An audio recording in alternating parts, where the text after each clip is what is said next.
우리 지난 주에 계속 이어서 칼빈의 종말론을 계속 다루는데요. 칼빈은 그리스도의 죽음 부활, 거기서부터 할게요. 칼빈은 그리스도의 죽음 부활 승천의 때와 그분의 재림의 때 사이에 살고 있는 기독교 순례자들은 땅과 하늘의 것들에 대한 올바른 관점을 유지하기 위해 노력해야 한다고 믿었다. 지금 여러분이 갖고 있는 얼레딘 아디엣, 그러한 개념이 지금 칼빈에게 있는 것을 확인할 수가 있어요. 앞서 언급했듯이 칼빈은 그의 미래의 삶에 대한 묵상에서 이 세상, 옛 세상에서의 이 생의 비참함에 대해 썼고, 동시에 그의 독자에게 주의 재림, 세상이 갱신되는 때를 바라며 살 것을 권하였다. 칼빈은 기독교 강요에서 예수님의 부활에 대해 논하며 그리스도인들이 그들의 눈을 들어 하나님의 숨겨진 작정의 최종 텔레오스, 이 결과를 목표를 바라보도록 격려했다. 이는 그 끝, 즉 부활이 목표이기 때문이다. 부활이 이제 기독교인들의 목표고 육체 부활입니다. 우리가 현재 유익을 기꺼이 포기하고 우리에게 숨겨져 있는 복을 얻으려고 쏜살같이 지나가는 그림자를 쫓고자 노력할 때 우리를 거의 압도하는 엄청난 불행에 우리의 순결함을 공격하는 불경스러운 사람들의 조롱이 더해진다. 마침내 강력한 유혹이 우리의 위와 아래, 앞과 뒤를 둘러쌀 때 우리의 마음이 땅의 것에서 벗어나 저 멀리 있는 것처럼 보이는 하늘의 삶에 묶여있지 않다면 우리는 인내하지 못할 것이다. 따라서 영광의 부활을 계속 묵상하는 자만이 복음에서 충분한 유익을 얻는다. 칼빈이 말한 내용입니다. 최종 목표는 순례자들에게 멀리 있는 것처럼 보일지라도 그들은 그 목표가 현재 계속 확장되고 있는 하나님 나라를 통해 부분적으로 성취된 사실을 인식해야 한다.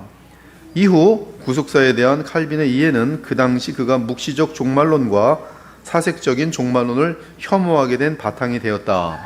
지금 칼빈은 이제 이 종말론에 대해서 얼레드 낫옛 개념 속에서 누구든지 이해할 수 있는 그 어떤 그 신학적인 틀 가운데에서 예수님의 재림에 대해서 그리고 이미 오신 예수님 안에서 그걸 보고 있을 때 이 구조 속에서 칼빈은 이 사색적인 자기의 그 이미지네이션, 아무렇게나 추측하는 거, 그런 것들에 대해서 혐오하고, 또 묵시적 종말론은 이제 이러한 틀이 없이 어떤 역사에 발생되는 어떤 사건들을 읽으면서 그것을 임의적으로 해석하는 그러한 것들에 대해서 상당히 혐오를 했다. 지금 숨겨져 있는 것은 하나님의 완벽한 때에 밝혀질 것이다. 물론 그 전에는 밝혀지지 않는다. 주님의 재림 같은 거, 또 주님이 오신 이후의 세상에 대한 어떤 신비한 영역들, 그러나 밝혀진 것은 확실하다. 즉 밝혀진 것은, 계시에서 밝혀진 것들은 이미 우리가 분명히 이제 주 안에서 알게 된 것이죠. 하나님의 숨겨진 작정을 알아내려고 해보았자 아무것도 얻지 못한다. 하나님의 백성이 종말의 징조들에 사로잡히기보다 역사가 왜 만들어졌고 역사는 무엇을 향하여 가는지 그 역사의 목적에 집중하는 것이 타락한 이 세상에 압도되는 것을 막아줄 것이다. 이제 칼빈의 이러한 굉장히 균형 잡힌 그런 종말론 개념인 것이, 그리고 이러한 종말론을 가지면서 우리는 지금 호흡이 있을 동안 뭘 해야 되는가, 바로 하나님의 형상을 회복하는 그런 일들에 이제 집중하고 계속적으로 심는 복음을 심고 또 빛과 소금의 역할을 감당하는 거죠. 신자들은 이 큰 그림을 마음에 두고 현 시대의 어둠 속에서 길을 더듬어 찾아가면서 십자가와 부활, 십자가와 빈 무덤의 빛 가운데 살아가야 한다. 그것이 우리의 삶의 모든 바탕이 되어야 된다. 십자가와 부활, 예수님의 십자가 부활이 우리의 삶의 모든 바탕이 된다. 칼빈은 이 생에서 고군분투하는 기독교 순례자들에게 이 약속을 내밀었다. 예수님은 우리가 그의 나라가 임하기를 기도하는 지금 이때에도 다스리고 계신다. 그는 참으로 다스리시며 그의 종들에게 기적을 행하시고 율법을 주신다. 그러나 그의 나라는 적절한 때 임하여 완성될 것이다. 그 나라는 택함받은 자들에게는 구원을, 버림받은 자들에게는 당혹함을 가져다주는 주의 어미의 영광의 날에 완성될 것이다. 마지막 절정은 택함받은 자를 구원하시기로 한 하나님의 영원한 작정이 역사 가운데 성취되었을 때 이루어질 것이다. 칼빈은 주께서 언제 재림하시는지를 아는 것보다 분명히 재림하신다는 확실성, 그것을 아는 것만으로 충분하다 말했다. 따라서 이미와 아직의 중간 시대에 대한 칼빈의 이해는 주의 택한 자들을 구원하시는 하나님의 주권적이고 은혜로운 작정과 창세전의 작정과 하나님이 그 작정을 향하여 그들을 향해 미리 정하신 목적이 서로 뗄 수 없다는 그의 믿음에서 비롯되었다. 하나님의 창세전의 작정, 그것은 이미 이제 인류 역사 속에서 반드시 이루어질 것이다. 이제 이러한 작정, 즉 예정 또는 작정과 이제 목적, 부활, 하나님과의 연합, 이런 것들을 뗄 수가 없다는 것이죠. 만일 예정이 하나님의 작정을 다룬다면 종말론은 택함을 받은 자들에게 미리 정해진 목표, 즉 죽은 자의 부활을 다룬다. 이런 의미에서 예정과 종말론은 약속과 성취의 기능을 한다. 칼빈은 구속을 하나님이 정하신 목적을 향해 전개되는 드라마로 인식하였기 때문에 그리스도가 죽은 자를 살리고 부패한 이 세상을 회복시키기 위해 오실 것이라는 그의 믿음은 전혀 흔들림이 없었다. 그는 창조 전의 하나님의 그 계획과 뜻은 1.1획도 틀릴 수가 없는 것이죠. 전능하신 하나님께서 그가 바라보고 내다본 것은 그것은 곧 그의 전능하신 능력으로 이루실 수밖에 없는 것이죠. 여러분, 어떤 사람들은 그 예지와 그분의 하시는 주권을 분리시키는 일인데 하나님께는 그런 것이 통하지 않습니다. 하나님의 예지는 곧 그분의 뜻이에요. 그것이 시간과 공간에 창조하신 그 세계로 들어가면 그는 뜻하시는 것 자체가 그의 전능하신 가운데 이루어지도록 되어 있습니다. 그것이 하나님이 우린 지금 6천년이라는 기간 속에서 시간을 두고 보지만은 하나님께서는 이 6천년도 그분께는 며칠 되지 않는 것처럼 볼 수 있고 잠깐도 볼 수 있고 심지어 순식간이라도 볼 수 있는 거예요. 영혼의 차원에서는. 영혼이라는 생각에서는 우리가 지금 1000년이라는 것도 보면 영혼이라는 거는 아무것도 1000년도 사실 점뿐이 안 되거든요. 영혼에서 봅시다. 영혼에서. 영혼은 무한한 건데. 그러니까 그분의 그 창세 전의 계획은 곧 이 시간 공간 속에서 반드시 이루어질 수밖에 없는 것이죠. 그러니까 이 칼빈 같은 그런 관점에서 볼 때는 전혀 부활이라는 것에 의해서 성취되는 하나님 나라에 대해서는 조금도 의심할 수가 없는 것이죠. 왜? 하나님의 예정 속에 그게 다 정해진 것이기 때문에. 에베소 1장 같은 데 보면 뚜렷하게 목적이 다 나와 있거든요. 창세 전에 그 모든 하나님의 그 뜻하심이다. 뜻하심, 택하심 모든 것들이 다 결정되어 있거든요. 칼빈은 기독교인들이 종말의 때에 대해 추측해서는 안 된다는 것을 분명하게 했다. 때에 대해서, 날짜에 대해서. 칼빈은 예수님의 감람산 설교를 주석하면서 그리스도의 나라와 영광과 위엄은 오직 그의 최종적인 오심으로 나타날 것이며 그때 그의 부활로 시작하였던 것들은 완성될 것이다. 그의 부활은 2000년 전에 우리 지금 물어볼 때 2000년 전에 시작됐어요. 이제 그 주님의 부활로 시작된 하나님 나라는 이제 완성될 것이다. 하나님은 자기 백성에게 그 부활의 완성의 맛을 약간 맛보게 하시면서 소망과 인내의 길로 나아가도록 이끄신다. 지금도 주의 백성들에게는 그 내세에 대한 맛을 지금 미리 맛보게 하시면서 오히려 그 내세를 더욱더 소망하며 기다리게 하신다. 이 소망이라는 것과 희망이라는 건 틀립니다. 희망이라는 것은 추측이고 소망이라는 것은 근거가 있는 가운데 약속에 근거한 확실한 소망이 그 소망이에요. 희망이라는 것은 그 약속한 자의 퍼스널리티, 또 성품 이런 것들을 모르는 상태 속에서 막연한 거죠. 그거는 아무런 보장이 없는 것입니다. 그러나 하나님이 약속하시고 계획하신 것은 반드시 이루어질 수밖에 없기 때문에 즉 하나님의 약속에 근거한 장래를 내다보는 것은 소망이에요. 소망. 그래서 여러분이 소망이라는 단어를 쓸 때, 희망이라는 단어를 쓸 때 이걸 섞어 쓰면 안 됩니다. 희망은 그냥 막연한 기대죠. 잘 되길 바라는 거. 소망은 약속하신 이가 있기 때문에 반드시 이루어지는 근거가 있는 100% 성취되는 단지 미래에 있을 뿐인 것이 소망이에요. 그래서 성경은 소망을 얘기합니다. 소망.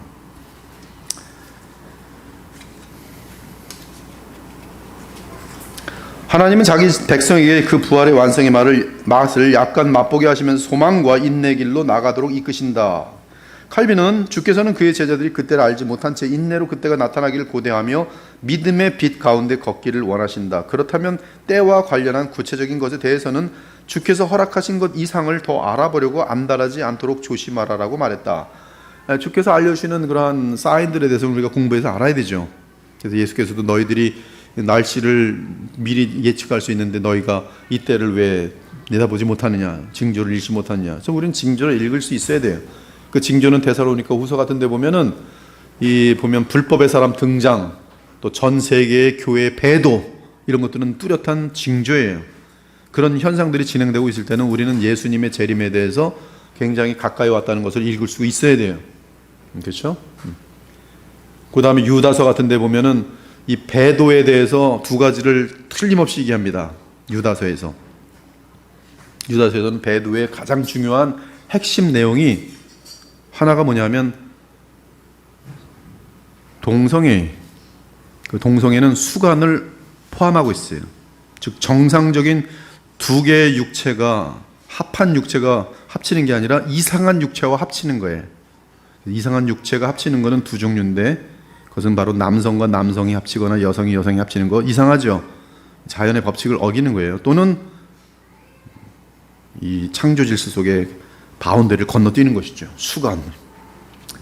같은 계통이에요. 그런 것들이 이제 만약에 사회 속에서 진행되면 주의 재림은 이제 심판이 굉장히 다가왔다는 것을 우리 인식할 수 있어야 돼요. 근데 지금 뭐 우리가 뭐 소돔과 고모라도 알고 또 그 사사기 뭐 18장 이후에 나오는 거기 보면 베냐민 지파의 그런 어떤 그 이 12토막 살인 사건 거기 기부와 사람들 보면 거기 동성애 알고 하나님 심판이 임하거든요. 근데 유다서에서 말하는 소돔과 고모라는 여러분이 잘 보시면 전 세계적인 그러한 개념을 갖고 있는 것을 알 수 있어요. 그래서 이 지금까지 인류 역사 가운데 전 세계적으로 글로벌하게 동성애가 지금 인정되는 때는 없었습니다. 항상 로마 시대 때로 어떤 그 일부 지역에서만 것이 되어 있었지, 이게 전 세계적으로 지금 이 세상은 지금 선진국들은 동성애를 인정 안 하면 선진국으로 이상하게 그 자기네들끼리 그 대표들끼리 만났을 때 그 나라는 아직도 동성애를 합법하지 않은 거야. 아직도 미개하네, 이런 분위기예요.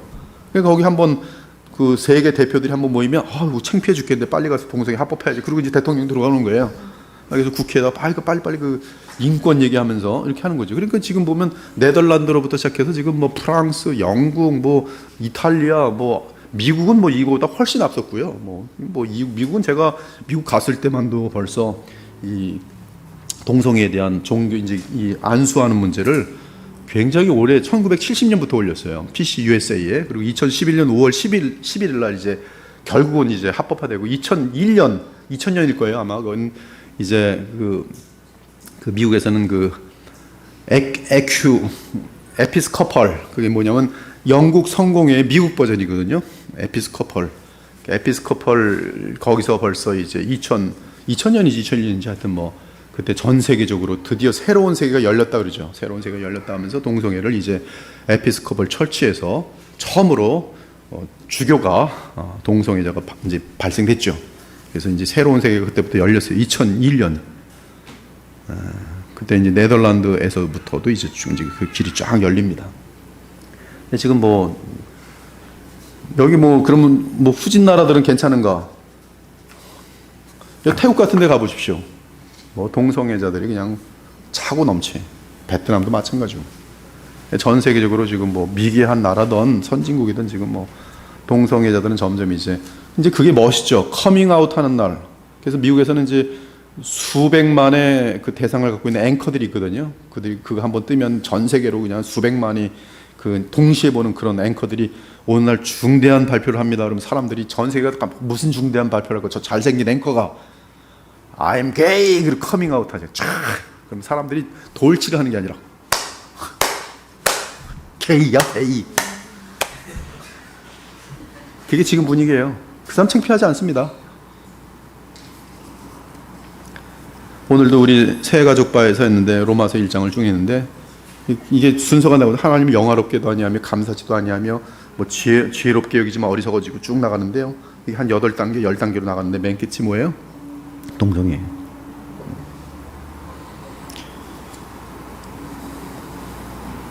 하여튼 우리는 이러한 어떤 그 시대 징조는 읽을 수가 있어야 돼요. 그러나 그 날짜를 맞추려는 그것은 하나님의 그 예수의 그 인성 속에서도 알 수 없다고 한 부분들을 대해서 알려고 하는 것은 이제 그거는 성경을 도전하는 건방지고 교만한 것이죠. 그래서 그런 주님의 오시는 재림 날짜를 알아보려는 그런 안달 같은 것들이 있어서는 안 되는 것이죠. 칼빈이 이러한 핵심을 강조하며 종말론적 소망을 말한다. 여기서 그는 주의 재림의 긴박성을 강조한 루터의 종말론가는 다른 어조를 사용하는데, 루터는 자기 세대에 적그리스도가 등장했고요. 그 적그리스도는 루터가 볼 때는 교황이에요. 칼빈도 거기에 대해서 부정하지 않았어요. 모든 종교개혁자들은 이 교황이 적그리스도라는 데서는 다 동일합니다. 근데 이제 그 시대에 대해서는 루터 같은 경우는 너무 시급하게 느꼈어요. 자기 세대에 이제 예수님이 올 것이라 본 거죠. 왜? 적그리스도가 등장했으니까. 불법의 사람이 등장했다고 본 거죠. 그래서 루터는 그렇게 믿는 것이고, 칼빈은 굉장히 보면 그분의 그 행동을 보면 되게 조심스러워요. 막 밀고 나가도 계속 봅니다. 그리고 성경을 가지고 계속 확인해요. 그리고 자기 마음속에 이제 확증이 되면, 성경으로 확증이 되면 그때서 탁 뛰기 시작합니다. 아주 확실해요. 그러니까 실수하지 않는 거죠. 근데 루터는 성격이 급해요. 그렇기 때문에 종교개혁도 일으켰겠죠. 막 나가서. 제가 볼 땐 참 귀한 인물들이에요. 정말 대단한 인물들입니다. 루터하고 칼빈은. 이 두 사람의 기질이 다르기 때문일 것이다. 정확히 보고 있어요. 지금 이 킴 리들 바거. 사색을 거부하는 칼빈의 기질을 파악한 홀베르다의 평가는 의심할 여지 없이 정확하다. 칼빈의 종말론에는 사색이 전혀 없다. 종말론은 사색하면 안 됩니다. 그렇죠? 인류의 역사에 대한 추측을 하면 어떡합니까? 사색이 전혀 없다. 그는 숫자로 추상하는 공상가가 아니었다. 다니엘서와 계시록에 있는 특정 숫자들은 비유적으로 해석되어 있다.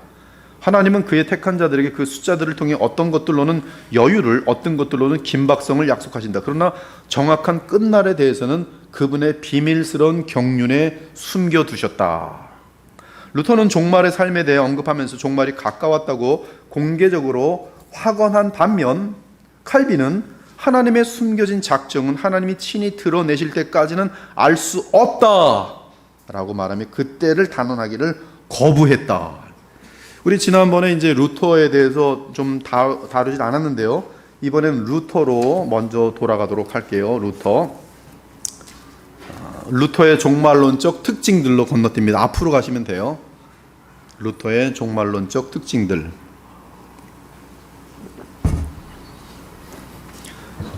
여러분이 아카데미아다는 게 이 복음과 연결되고 그다음에 성경과 연결되면 너무 재밌어요.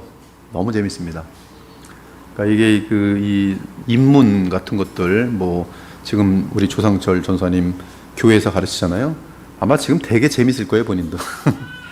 왜냐하면 성경 관련되기 때문에, 성경 역사랑 또 관련되기 때문에, 성경의 그런 어떤 교회사의 흐름이 있기 때문에 알아갈수록 그래서 재밌는 거예요. 여러분들이 그런 것을 알 때 그건 유익하기도 할 뿐더러 성경을 더 풍성하게 알아가니까 얼마나 좋은 건지 모르겠어요. 루터의 종말론적 특징들. 루터가 교회 개혁을 시도했던 당시에 교회는 이 천주교죠. 캐톨릭 교회는 어떻게 믿고 있냐면 캐톨릭 교회가 인류 역사의 주인이다. 캐톨릭 교회가 제도를 가지고 쭉 나가면 하나님의 나라가 이 땅에 성취될 것이다. 이 역할을 하는데 최고의 중요한 인물은 교황이죠. 그러므로 교황은 권력과 재물과 모든 완전한 다스림, 그는 지금 파더입니다. 여러분 이 신부의 이름이 뭐냐면 파더이에요. 파더. 아버지란 뜻이에요. 굉장히 하나님께 사용되는 단어가 신부, 부자가 아버지 부자가네. 거기 사용되는 거. 신부라는 것도 사제, 프리스트, 제사장이란 말이에요. 근데 이제 그들은 이러한 이 카톨릭이 중세 때 갖고 있었던 그 제도와 그 권력과 그 다음에 이제 힘과 이런 것에 의해서 전 세계를 이제 장악해 나가는 것이 인류의 종말을 향해서 나아가는 하나님의 역사다. 지금도 그렇게 보고 있어요. 그것이 그들이 바라보는 종말입니다. 그 종말의 핵은 누구냐면 교회예요. 교회는 힘을 갖게 되면서 승리할 것이. 중세 때 그래서 왕들 위에 서는 것이 하나님 뜻이라고 봤어요.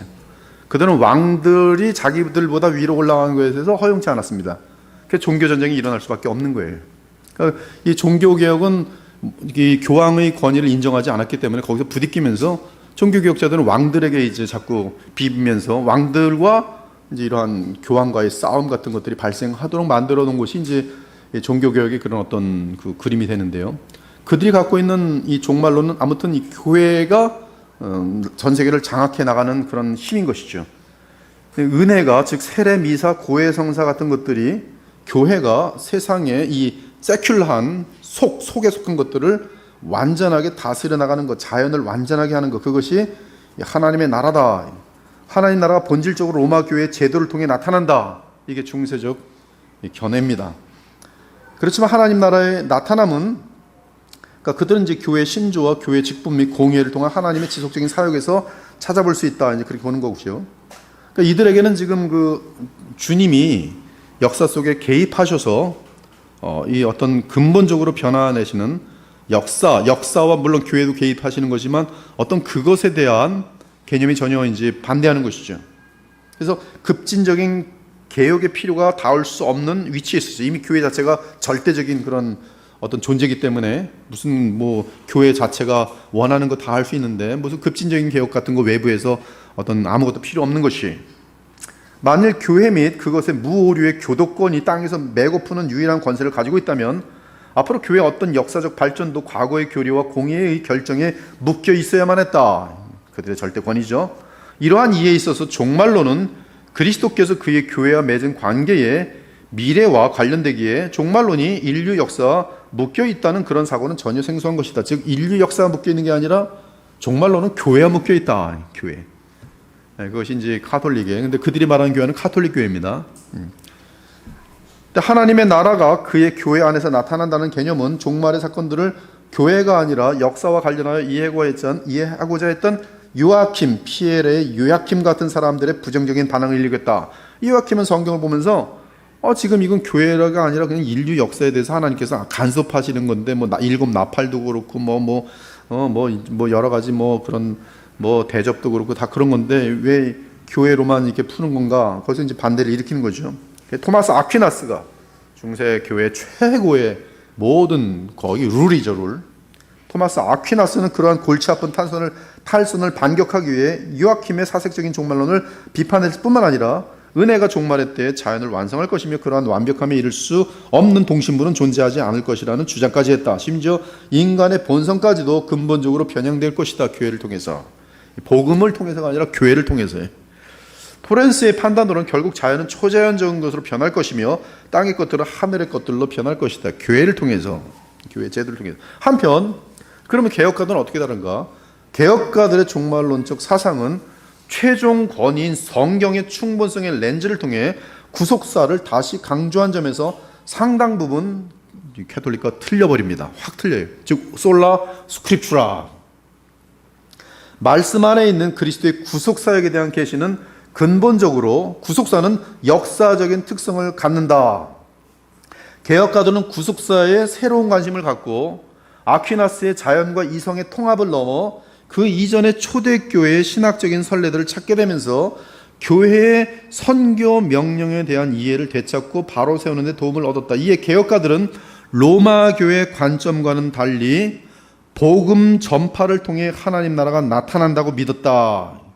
목사들은 예수님의 죽음에 초점을 두었고 육체의 부활을 기독교의 소망으로 삼았다. 이런 접근은 종말의 징후 및 예언적이고 묵시적인 성경 본문의 공상적인 해석에 사로잡혀 있던 그 시대의 제세례파들의 사색적인 종말론적 접근에 대항하였다. 그래서 결국 종교개혁은 또 카톨릭에 대해서도 대항하고 제세례파에 대해서 대항하면서 이런 정교한 솔라 스크립추아에 서는 종말론을 그들은 붙들게 됩니다. 루터와 칼빈은 그리스도와 그의 사역으로 인해 새 창조, 카톨릭은 새 창조라는 개념이 없어요. 교회가 밀고 나가면서 은혜를 계속 끼치면 세상을 우리가 장악하면서 하나님 나라가 된다는데, 여기는 지금 예수님의 십자가의 죽으심과 부활로 인한 새 창조가 이미 시작되었고 그것은 영원한 의의 본향인 새 하늘과 새 땅이 이루어지는 마지막 날까지 점진적으로 드러날 것이라고 주장했다. 토렌스의 말에 따르면, 이 토렌스는 지금 루터와 칼빈에 대한 전문 분석가예요. 로마 교회의 구속과 종말에 대한 가현설적인, 즉 부활의 실제를, 하나님 나라의 침투를 고려하지 않은 해석에 대항하여 개혁가들은 완전한 반란을 일으켰다. 하나님 나라는 침투했다. 복음에 의해 성령의 역사에 이제 그 침투된 나라인지 전 세계를 이제 장악할 것이다. 복음의 능력이다. 성령의 능력이다. 교회가 아니라 성령과 복음의 능력이다. 교회의 사명과 복음 메시지에 대한 이 개혁된 개념이 함축하고 있는 것은 그리스도가 돌아올 때까지 하나님은 현재 역사 속에서 일하신다는 것이다. 대부가 일하는 게 아니라 하나님이 역사하신다. 성령을 통해서 올바르게 선포된 말씀과 제대로 집행된 성례는 현재로 침투에 들어오는 새 창조를 가져오는 성령의 수단이었다. 지금 뭐 여러분들은 이제 이 게르알더스 버스를 뭐 그래도 나름대로 쭉 쫓아온 사람들은 이게 너무 이제 쉬울 거예요. 그 결과 하나님의 나라는 로마 교회의 공의의 전통 제도에 묶이지 않고 오직 말씀을 통해 성령에 의해 역동적으로 나타났다. 하나님 나라에 대한 복음과 성령의 역사, 그리고 새 창조, 새 하늘과 새 땅에 침투한 얼레디 나젯 개념이 루터하고 칼빈에게 있는 것을 발견할 수가 있어요. 이러한 배경 속에서 루터의 사상이 발전함에 따라 우리는 예수께서 통치하시는 하나님이 정하신 두 개의 나라, 즉 은혜의 나라, 그리스도의 나라와 권력의 나라, 세상 나라 사이의 대립구조로 하늘과 땅을 나눈 루터의 뚜렷한 구분을 보게 된다. 루터의 죄와 은혜의 대립뿐만 아니라 율법과 복음의 대립 역시 철저히 종말론적이었다. 이 종말론적인 건 칭의에서 이미 결정나요. 뭐 루터는 칭의는 주님이 오실 때 재판받는 것이 아니라, 가톨릭의 가르침이에요. 칭의는 예수님 재림 때 결정난다. 죽을 때 결정난다. 근데 루터는 뭐예요? 칭의는 너희 살아있을 때 결정난다. 여기서 지금 의롭다 끝나는 거예요. 미래가 들어와 버린 거예요. 예수님 재림 때까지 필요 없어요. 이게 벌써 이게 하나님 나라에 대한 어마어마한 근본적인 변화죠. 성경에서 나오는 변화죠.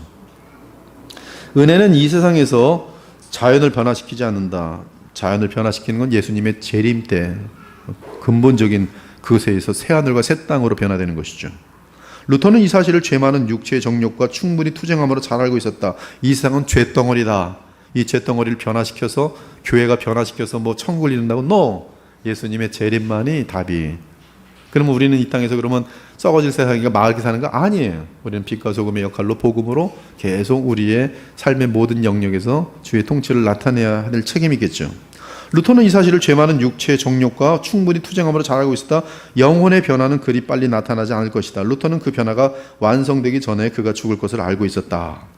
심지어 죽더라도 그때까지 어떤 변화가 있던 그 변화는 하나님 앞에서 그분의 심판을 이겨낼 만큼 충분히 의롭지 못할 것이다. 그러니까 뭐가 필요해? 칭의가 필요한 거예요. 사람 그 자체로는 뭐 하나님 앞에서 의롭다 칭함받을 수가 없어요.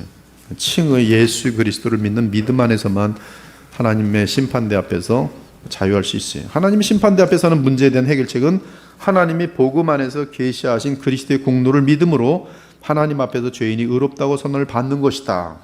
이것이 이제 카톨릭에 대한 종말론에서 확 벗어나는 것이죠. 칭의는 종말론입니다. 그래서 그러니까 여러분은 가봐야 하는 게 아니에요. 천국 지금 끝나는 거예요. 그리스도와 연합하면 끝나는 거예요. 그리스도의 의가 내 것이고 내가 받아야 될 죄에 대한 저주는 누가 받았어요? 예수님께서 십자가에 받으셨어요. 그러면 그리스도 안에 있는 우리는 하나님 보실 때는 이미 영원히 의로운 존재, 칭의예요. 근데 그것이 로마서와 갈라디아서와 모든 신약 성경에 보증된 거예요. 올 솔라 스크립처로 볼 때. 그러나 카톨릭은 그렇지 않죠. 몰라요 지금. 그러니까 모르니까 계속 연옥에 나오는 거고 지금도 그냥 수고하는 거예요. 불안한 가운데 달려가는 거예요.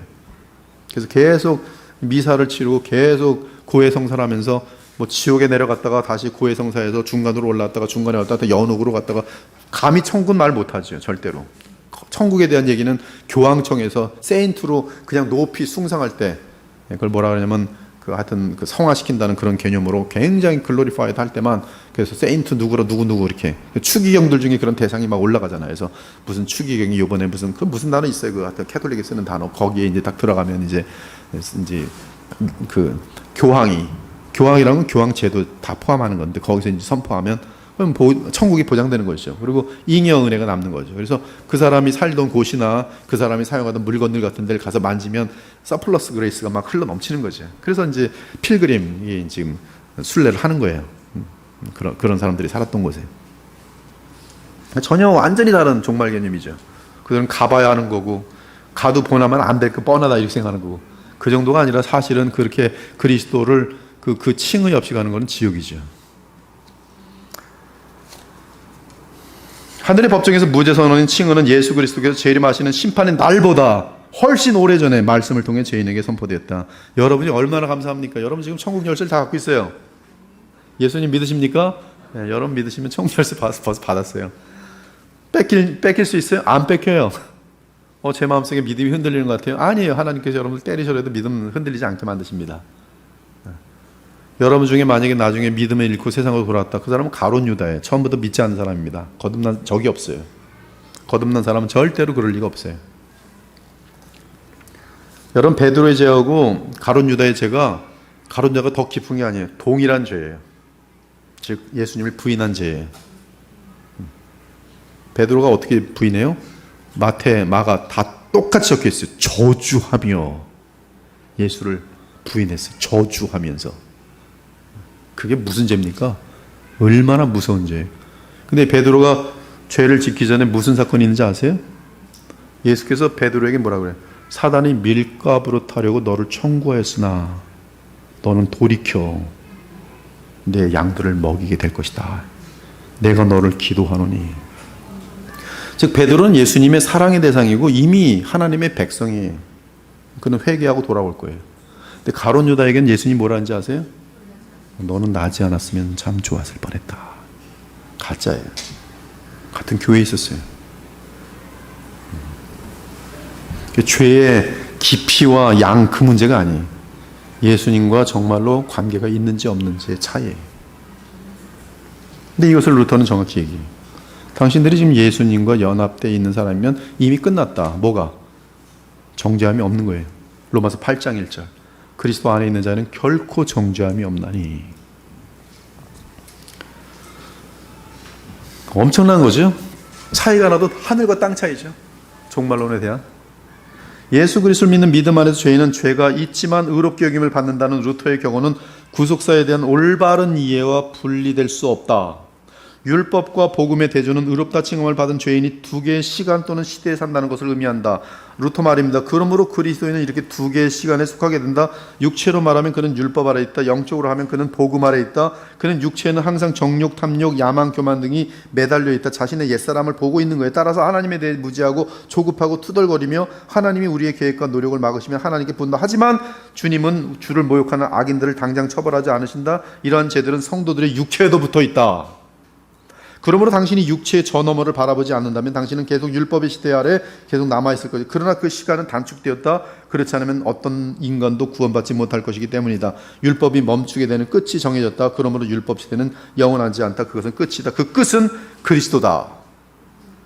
그러나 은혜 시대는 영원하다. 이는 그리스도는 단번에 영원히 죽으셨고 다시는 죽지 않으실 것이기 때문이다. 그는 영원하기 때문에 은혜의 시간 또한 영원하다. 이 루터도 상당히 우리하고 좀 이제 결은 틀리지만 굉장히 복음 중심이죠. 복음이 전체입니다. 복음을 다시 찾아낸 것이죠. 한편 루터는 예수 그리스도의 초림은 옛 언약과의 근본적인 단절을 의미한다고 지적했다. 그러나 신자는 여전히 육체에 거하며 율법의 끊임없는 요구에 굴복한다. 이는 그리스도를 믿는 자들이 현재 의롭다 칭함을 받은 자들이라도 여전히 죄인이라는 사실을 드러낸다. 즉 의롭다 칭함을 받은 자들이라도 여전히 육체에 거하고 있는 것이다. 루터는 하나님의 은혜 가운데 신자의 갈등의 기간을 줄여주실 것이라고 믿었다. 이는 하나님이 예수 그리스도의 재림으로 은혜의 영원한 시대를 돌이켜 하시고 육체에 의한 인간의 상태를 끝마치는 그날을 앞당기시는 것을 의미했다. 이런 의미에서 구원에 대한 루터의 이해는 철저히 종말론적이었고 그는 그리스도의 재림이 가까이 왔다고 믿었다. 루터의 칭의 교리에 대한 종말론적 구조는 그의 시대에 대중적이었던 묵시적 종말론에 대항하였다. 루터는 예수 그리스도의 재림이 시간적으로 대단히 가까웠다고 기대했고 또한 동시대의 제세례파 사람들이 재림 날짜를 정하는 움직임을 잘 알고 있었다. 재림 날짜 정하는 것은 제세례파의 심틈, 그 증상이 지금도 재림 날짜 정하는 일 많잖아요. 제세례파가 이 재림 날짜를 정하는 움직임을 루터도 잘 알고 있었다. 그들 중 많은 사람들은 루터가 충분히 급진적이지 않다고 생각하고 결국 루터와의 관계를 포기했다. 루터도 그들에게 영향을 좀 받은 게 있었다는 것이죠. 개혁을 이루려면 이 땅에 불경하는 사람들이 멸절돼야 한다는 그들의 생각에 루터는 관심을 보이지 않았다. 이에 루터에게 기대했던 많은 사람들 중 다수가 보다 급진적인 토마스 민처, 이 제세례파의 상당히 이제 두드러진 인물이죠. 토마스 민처. 민처는 예언자들이라는 그의 동료들과 함께 치비카우에서 추방되었고 결국 지주 귀족들을 비난한 것과 또한 농민 반란으로 이어지는 전투에 그의 추종자들을 끌어들인 것 때문에 체포되었다. 그 후 민처는 참수되었다. 민처의 제자였던 한스 허트는 예수가 1528년 오순절 일요일에 지구로 돌아올 것이라고 예언했다. 허트는 14만 4천 명의 택한 성도를 모으는데 노력했고, 지금도 하잖아요. 지금 여호와의 증인들 14만 4천, 신천지 14만 4천, 14만 4천 넘어도 14만 4천이래 계속. 그는 그들의 이마에 십자가의 표로 세례를 주어 인을 쳤다. 허트는 1528년에 사망하고 그의 시커멓게 탄 몸 탈출하려고 감방에 불을 질렀지만 헛수가 되었어요. 그의 시커멓게 탄 몸은 사후에 유죄 판결을 받았어요. 이 당시 이단에 대해서는 나라들이 왕들이 종교개혁 쪽 편을 들고 있기 때문에 이단들 막 감옥에 놓고 참수시키는 거 그 당시에 다 가능했거든요. 그러니까 이런 일들이 있어야 사실 이단들이 박멸되는데, 뭐 지금 그렇게 하는 것이 맞는지 옳은지는 그건 되게 복잡한 문제예요. 비슷한 또 다른 예로 멜치오르, 그러니까 여러분들이 그 종교개혁 시대를 이해하셔야 돼요. 종교개혁 시대는 중세 시대에서 빠져나온 겹치는 기간이거든요. 그러니까 중세는 지금 교회 자체가 전 세계 권력을 잡느냐 마느냐 그런 그림 속에서의 지금 이 스위스, 그다음 프랑스, 독일 이런 그림이거든요. 거기 보면 이 작센이 뭐니 다 지금 다 투표하면서 거기 이제 그 황제를 독일 황제 이런 다 만드는 그런 그림인데, 거기서 이 종교라는 것은 이게 권력과 굉장히 밀접하게 연관된 그림 속에서 그렇게 이해를 하시지 않으면 종교개혁자들이 여러분들이 좀 되게 잔인하게 보일 수가 있는데 그런 그림이 아니에요. 그때는 그럴 수밖에 없는 그런 상황을 우리가 이해할 수 있어야 됩니다. 그럴 때 이제 우리는 지금 시대 속에서 보는 게 아니라 그 시대에 가서 그 당시에 이제 하나님의 역사를 볼 수가 있는 것이죠. 그래서 이제 이런 제세례파나 이단들에 대한 어떤 참수, 뭐 사형 이런 것들에 대해서 이제 우리가 볼 수 있죠. 자, 루터는 어거스틴의 계시록 20장에 대한 해석을 받아들였다. 제가 지난주에 말씀드렸죠. 제가 그 시카고에서 저는 무천전설이고 한 분이 전천전설하고 부딪혔는데, 이분이 전천전설을 그 당시엔 제가 졌다 그랬죠. 진 것 같지는 않아요. 하여튼 근데 박수 소리를 듣는데 제가 좀 적었어요. 근데 이때는 이제 자기네 딱 징글젤인데 초대교회 사람들은 전부 다 전천전설을 믿었다 그러면서 일부를 하면서 다인 것처럼 얘기했대. 나중에 보니까 일부인데 왜 다인 것처럼 그렇게 해. 근데 가만 보니까 이 어거스틴 같은 경우는 여기서 정상적으로 이제 내려가는 것이죠. 정상적인 무천연설을 받아가는 것이죠. 루터는 어거스틴은 354, 430이거든요. 굉장히 교회 초대교회 거의 가까운 존재입니다.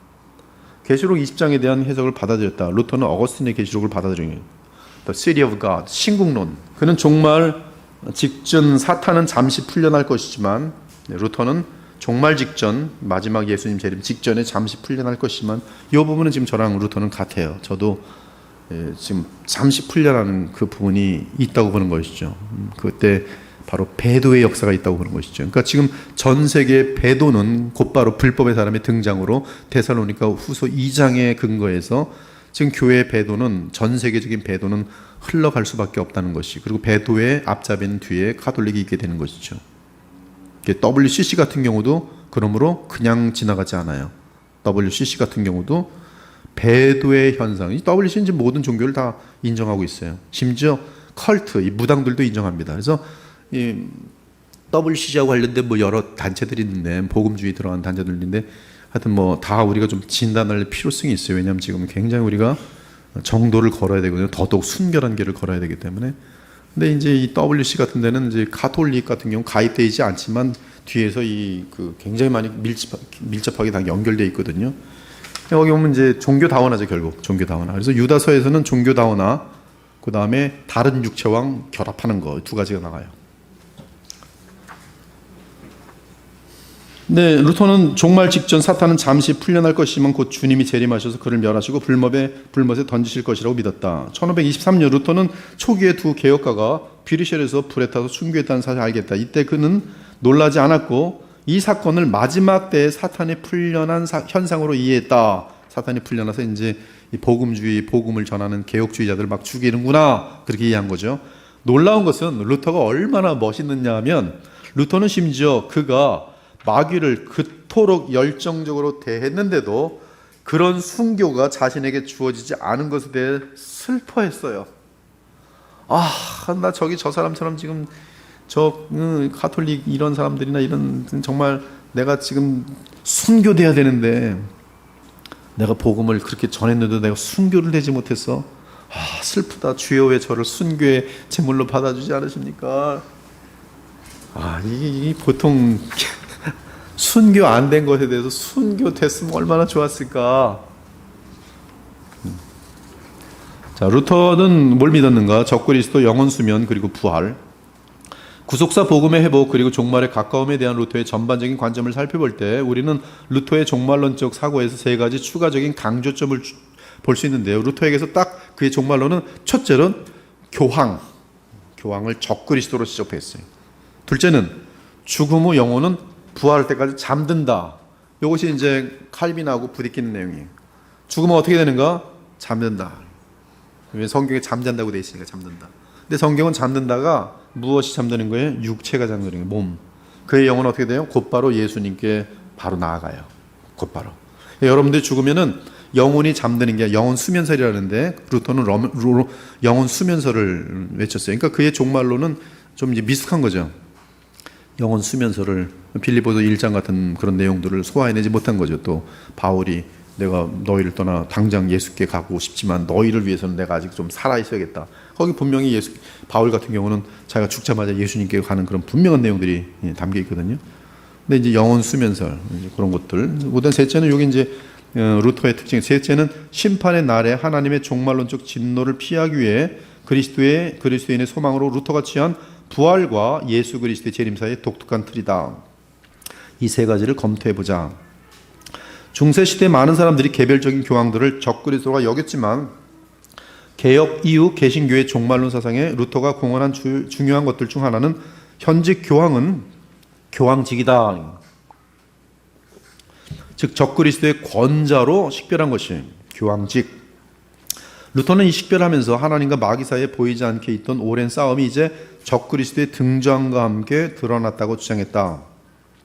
이에 적그리스도의 궁극적인 패배는 인류 역사의 마지막 단계에 나타날 것이다. 루터는 1537년 슈말칼트 신조에서 자신의 견해를 분명히 밝힙니다.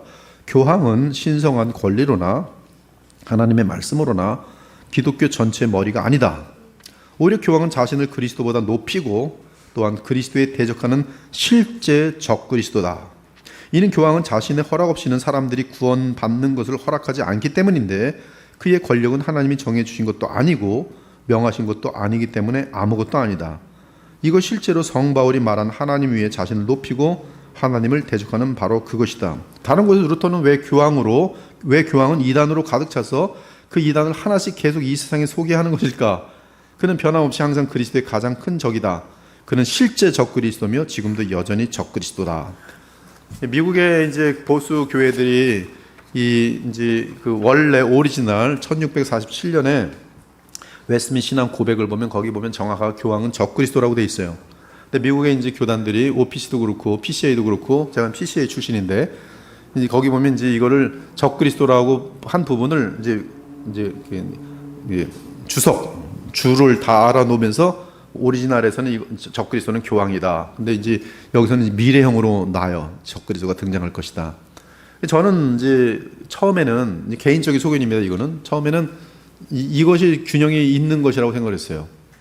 근데 종교 개혁을 파고 들어가면서 생각해 봤더니 이분들은 지금 보면은 이 웨스민 신앙 고백을 처음에 만들 때 이게 임의적으로 만든 것이 아니에요. 이들은 이거 생각할 때 지금 500년 후든 1000년 후든 언젠가 우리 믿음의 후예들 남은 자들이 볼 때에 그때도 변함없이 정확하게 교황이 적그리스도인 사실을 알리기 위한 그런 의도가 담겨 있는 것을 보게 됩니다. 즉 자기네들을 위한 것이 아니라 장차 올 후손들을 위한 것임을 제가 읽게 돼요.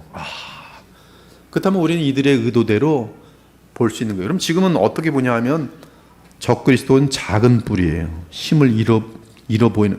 여러분 이제 작은 뿔 개념으로 다니엘서도 보고 다 보십시오. 작은 뿔이 가만히 있어요.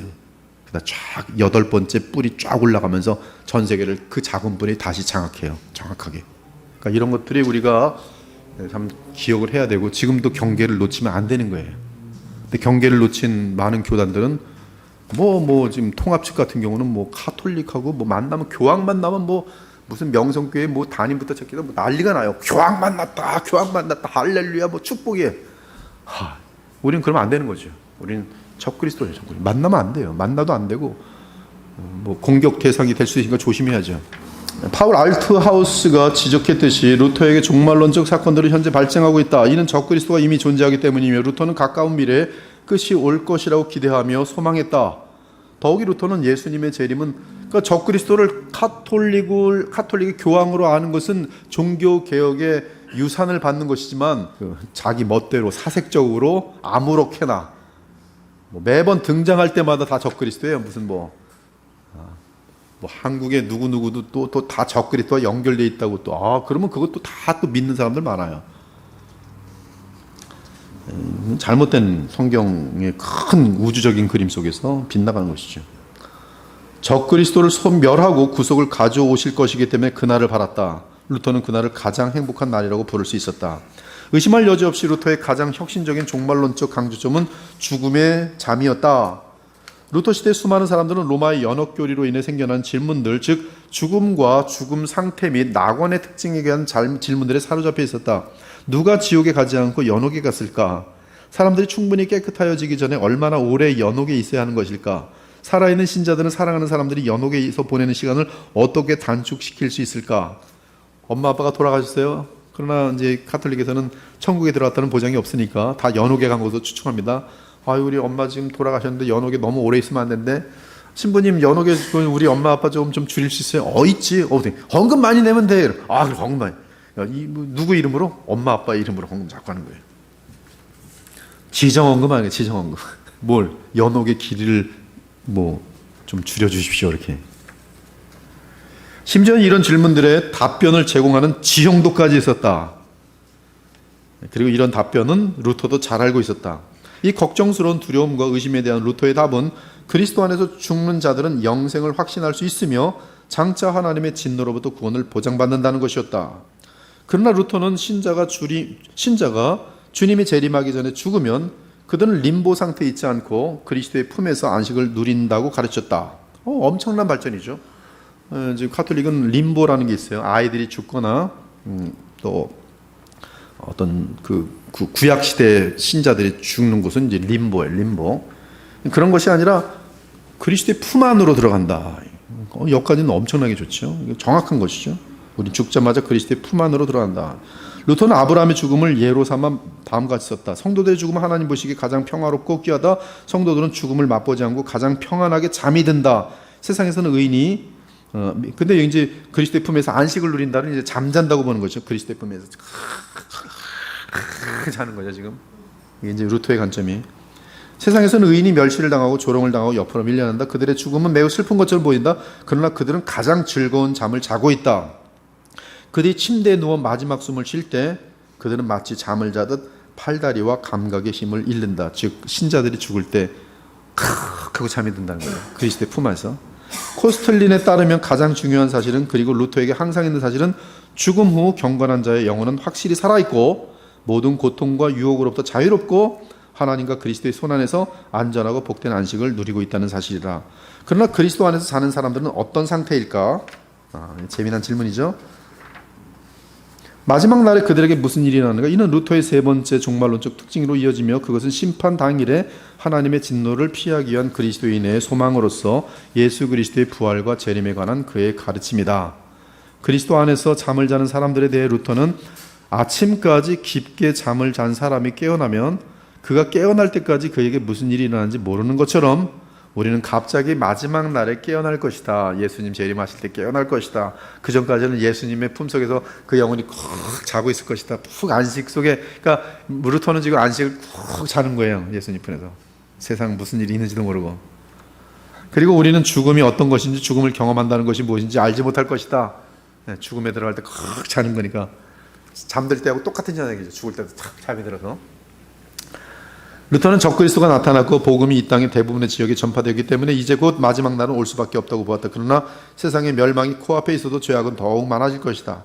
그리스도 안에 있는 자들은 그들의 몸이 일어날 때 깨어날 것이며 그들은 주께서 그들을 위해 마련하신 영원한 삶과 복락에 들어갈 것이고 악인들과 악령들은 사탄 마귀와 함께 영원한 죽음에 들어갈 것이다. 예수께서 재림하실 때 신자가 잠에서 깨어난다고 보는 근거는 세례에서 찾을 수 있다. 루터의 얘기입니다. 영적인 출생은 세례에서 시작하여 성장하고 장성하지만 마지막 날에야 그 의미가 충족된다. 오직 죽음을 통해 우리는 세례에서 벗어나 천사들에 의해 위로 올려져 영원한 삶으로 들어간다. 루터는 물세례를 예수의 죽음과 장사됨에 합하는 세례로 이해했기 때문에 세례를 통한 새창조의 행위는 주님이 재림하실 때까지 점진적으로 실현된다.